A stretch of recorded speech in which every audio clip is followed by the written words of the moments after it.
Is planning regulation amendment for emergency shelters, supportive housing, and transitional housing.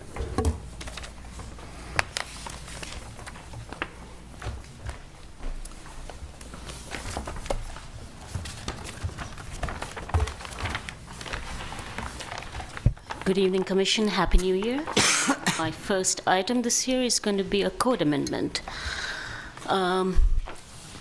So the amendment is regarding emergency shelters and supportive and transitional housing. And the reason for the changes is that the California State Bill, known as SB2, obligates all cities in the state to establish a zoning district that allows emergency shelters as a land use that is permitted by right.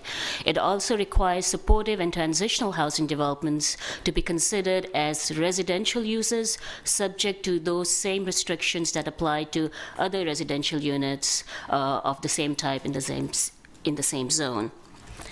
Our current planning regulations are in compliance with the emergency shelters being a portion of SB2, as shelters are allowed by right in the MURS zone.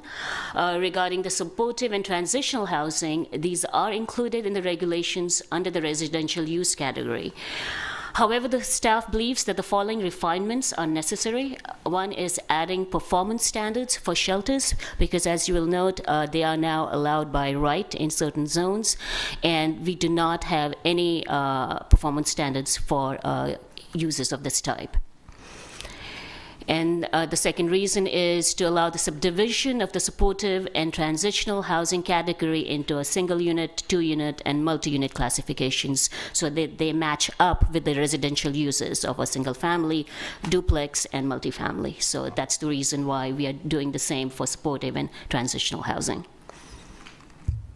I'll go through the proposed standards for the emergency shelters. We have come up with these standards by looking at other cities in the area and in the state, as well as talking to a planner in a city where an emergency shelter actually exists and has been in operation for several years. So talking in terms of, we talked about what kind of potential issues that there might have been. So with that in mind, these are the standards that we are proposing. One is regarding the number of beds. The other one is the need for a waiting area. The other one pertains to outdoor activities and restricting them to certain hours and location as well. And the screening, if there are, if there is a drop-off for food or other items.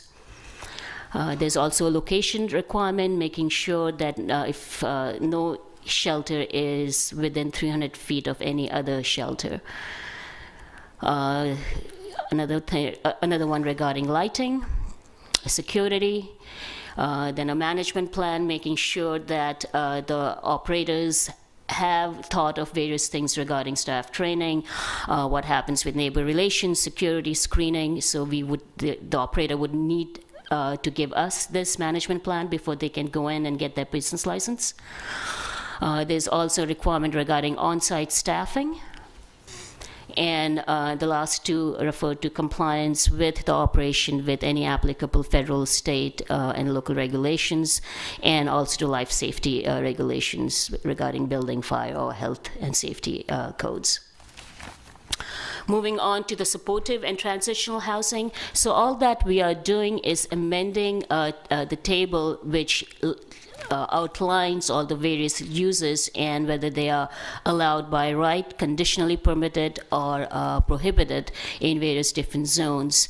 So what you see is the existing is being crossed off. So this is what we have in our current code, and what we are proposing is dividing up this category into single and 2-unit and multi-unit, and making sure that what is allowed in different zones is consistent with the residential uses as well. So wherever a single family or a duplex is allowed, that is where the supportive housing of that nature would be allowed, and the same thing with transitional housing. So that's the only change that is happening to the regulations, and that change would be to the table.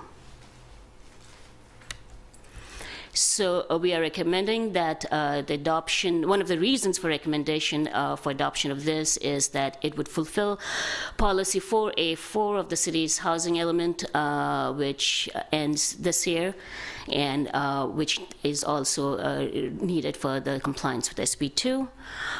Implementation of these changes is required, and it's a necessary action to be eligible for certain grants. And making this changing would also make our next housing element, when it goes for certification to the HCD, this will allow it to follow the streamlined update option rather than the regular option, so it shortens the process and makes life easier for Diana, so to speak. So with that, we recommend that the Commission approve the proposed amendments and recommend to the City Council to approve these amendments as well. So that concludes my presentation. If there are any questions, I would be happy to answer. Are there any facilities of this sort existing in the city at this time? No, we don't have any emergency shelters or, as far as I know, supportive or transitional housing developments. Or any potentially coming out? Not that I'm aware of. Actually, I have never fielded a call or an inquiry for any of these housing so far. Could you just give us the definition of the two types? The supportive and the transitional? Yeah, and the emergency shelter, just so that we're really clear on the functions.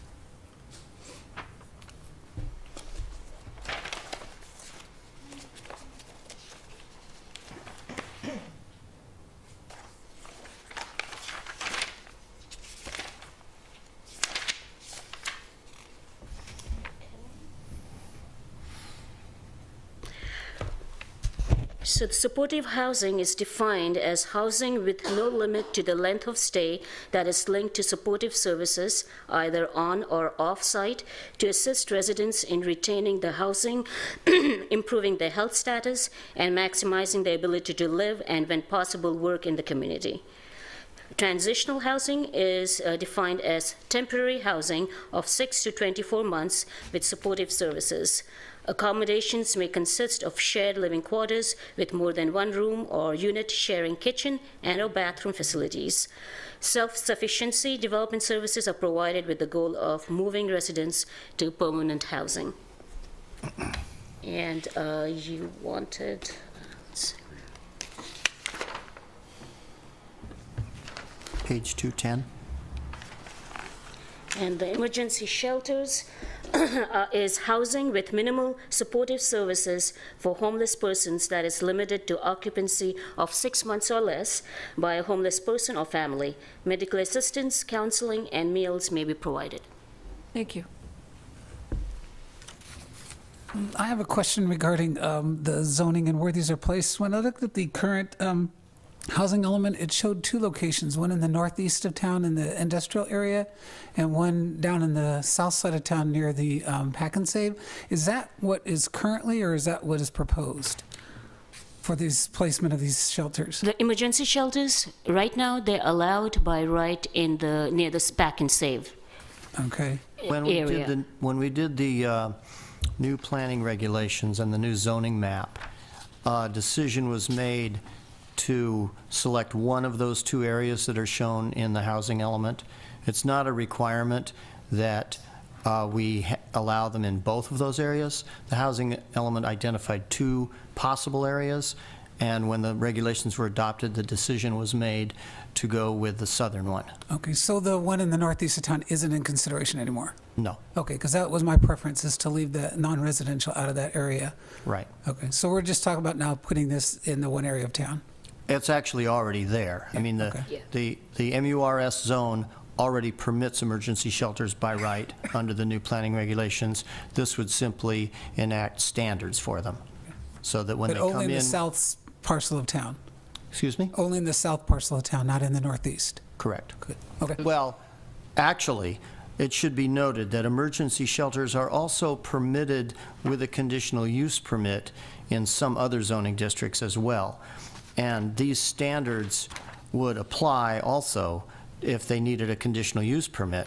The standards also stipulate that that conditional use permit must be considered by the Planning Commission. It can't be a minor conditional use I'm more permit. concerned about what's by right. So Right. if it has to Well, come to yes. us, that's fine. Then we We get are to- too. That's why we felt we didn't want them just coming in without any standards, and we Right. have to approve them. Sounds good. I guess I'm a little confused. Can you go back to the chart that you had? So my understanding per this chart was that P does not require a conditional use permit. Correct. P is by right. And then CM is conditional use. It's minor conditional use permit. So And X, yeah. based on this, then wouldn't an emergency shelter be allowed, like a multi-unit shelter be allowed anywhere where there's? No, this is This is not emergency shelters. Oh, supportive and transitional housing only. okay, okay. So for the emergency shelters, all we are doing is adding those performance standards. Okay. So then for the transitional housing, Correct. that would be by right anywhere where there's a P here, and then a minor conditional use permit where there's the CM. That is correct. And this is, and where it is a P and where it's a CM and where it's an X is consistent with housing. So wherever single-family houses are allowed by right, in the same location, supportive housing, which consists of a single or a 2 units, would be allowed by right. So we are making that is what SB2 requires us to do, to make it consistent with the housing. And would you say that a typical, like, transitional housing or supportive housing development would require a design review even to take an existing building to create? The same design review standards would apply as they apply to any other new structure or an existing structure. So whether it's a major design review or a minor design review depends on the kind of changes that are being made. If it's a new building, obviously it will need a major design review. So that does not change anything. We're not changing that. It's only more where it is allowed. And how, so what kind of permits it's needed in the areas where they're allowed.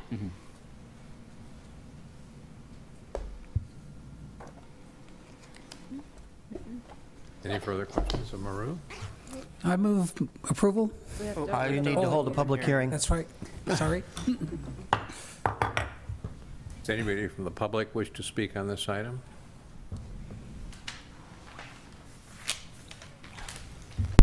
Hi, this is Tito Young. It's really hard to see this graph, so make public hearings really tough to see it. But I think emergency housing was something that I've been kind of following for a really long time. And one major question I might have is, if you were to have an emergency housing, they'll be located, now that I learned tonight that a site's been used, the kinds of buildings that would be placed on pavement, are these mobile, or are these built off site as large as units? How can someone maybe enlighten me what they're expecting to see, what people would live in, and how they would be grouped together, and exactly what they might look like, something like that, just as a general note? Would Do you have like us any to answer respond? that? We do not have any applications or inquiries for a potential housing, transitional housing, or supportive housing, or emergency shelters. This is not to accommodate any applications at this time. It is more to accommodate future applications and where they will be allowed.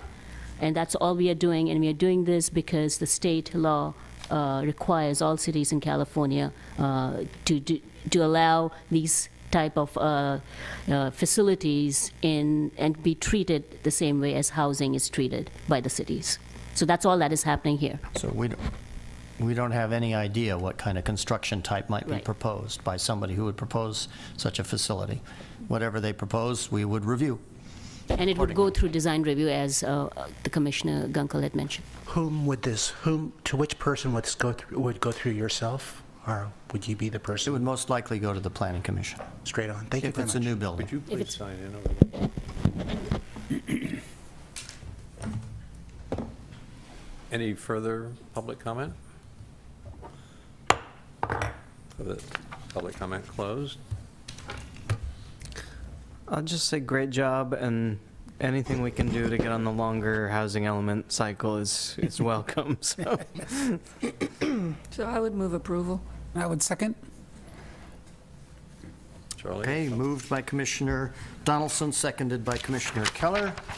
On the motion, Commissioner Donaldson, Aye. Commissioner Gunkel, Aye. Commissioner Keller, Aye. Commissioner Coomerly, Aye. Commissioner Tan, Aye. Vice Chair Moss. Aye. Chair Cardoza.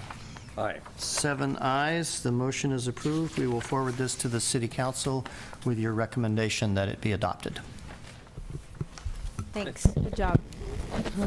Through the chair, may I request a 2-minute break so the applicant for the next item can put up boards that they have? Take a 5-minute